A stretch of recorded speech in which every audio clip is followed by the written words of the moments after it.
In the next couple of these Hindenburg ABC tutorials, we'll look at how we're going to export the book. First off, we'd like to look at the export settings. Now go to File, Properties, and then you find the Book Export menu. Here we can choose the export formats for the different books. We have the DAISY 202, the Epub 3, and audiobook. Let's begin with DAISY 202. We can choose what audio files we would like to use between WAV, MP3, Apple Lossless, and AMR. If it's a DAISY, we'll probably choose MP3.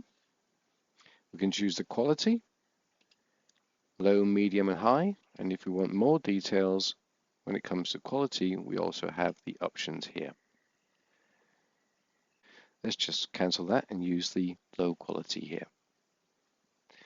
We get to choose if you want to add an ID3 version 2 tag. Some validating programs do not like the ID3 tags, so here you can just not use them.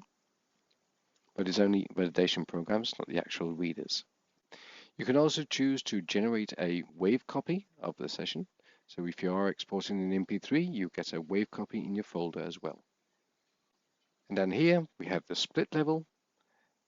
If it's on split level 2, you have your H1s on their own and your H2s and all subsequent headings on their own. If you went up to H3, then you have a file with your H1 heading, a file with your H2 heading, and a file with your H3 heading and all subsequent headings. That was DAISY 202. Now let's try to have a quick look at Epub 3, which looks very similar to DAISY 202. We can set the audio file, the quality, add the ID3 version 2 tags, generate a WAV copy, and set the split level. If you set the settings for audiobook, this one looks slightly different, although it does begin in the same way. We can set the audio files, the quality of the files. Here we do want to add the ID3 version 2 tags because it's an audiobook. We can get to choose if we want to generate a WAV copy. We have the split level here, and the new addition here is a split time. If it's on split level 2, you'll have the heading 1 files separated on their own, and the heading 2 files separated on their own with all subsequent headings underneath that. So if there's a heading 3, that will be created in the same file as the heading 2. I really do hope that made sense. The split time right now is at 0, which that means that we're now using the split level. If we do set a time,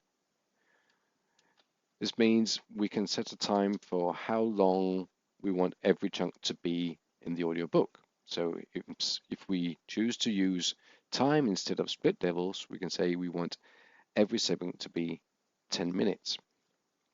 In this case, just to make it slightly clear what we're doing, I'm just going to set it to 1 minute. It's because we have a very short session in the background. Now we can see that we have some new markers here.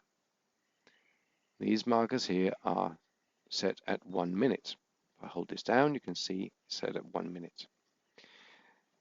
Now, this might be just in the middle of a word, as it is in this case. So I can move this now to set it where I want it. So now it's at 57 seconds, but it's actually just in a pause. I can now choose the next one here. And it says it's slightly longer, but just because we moved the other one, and I can move that so it just fits with a pause there.